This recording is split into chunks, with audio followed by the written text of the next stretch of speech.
বিধায়ক নওশাদ সিদ্দিকী।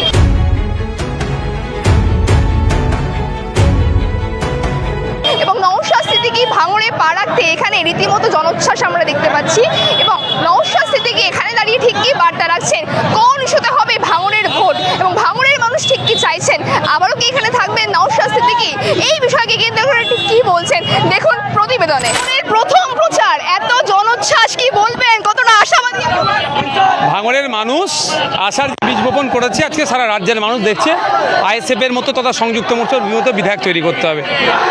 দ্বিতীয়বার পার্টি আমাকে এখানে সিলেক্ট করেছে, নমিনেট করেছে কন্টেস্ট করার জন্য। আজকে নাম ঘোষণা হয়েছে, ভাঙড়ে এসেছি। ভাঙড়ের মানুষ বাধাহীন উচ্ছ্বাস, যে উচ্ছ্বাস এখানে বাইকের তেল দিয়ে বা কাউকে ডেকেও নিয়ে আসেনি। এসেছি, খবর পেয়েছে, মানুষ রাস্তায় নেমে গিয়েছে। ভাঙড়ের বাসিন্দারা বলছে আমরা বিধায়ক পাইনি, আমরা ছেলে পেয়েছি, কি বলবেন, কতটা? কারো ভাই, অবশ্যই কারো ছেলে, কারো ভাই, কারো বন্ধু হিসাবে আমি এখানে ছিলাম। 5টা বছর ভাঙড়ের মানুষের সাথে শুধু নয়, রাজ্যের মানুষের সাথে ছিলাম। বিভিন্ন অবাক অভিযোগ থেকে শুরু করে তাদের উপরে যখনই দমনপীড়ন হয়েছে, আমি আইনসভার মধ্যে থেকে এবং আইনসভার বাইরেও ভাঙড় সহ রাজ্যের মানুষের জন্য লড়াই করেছি।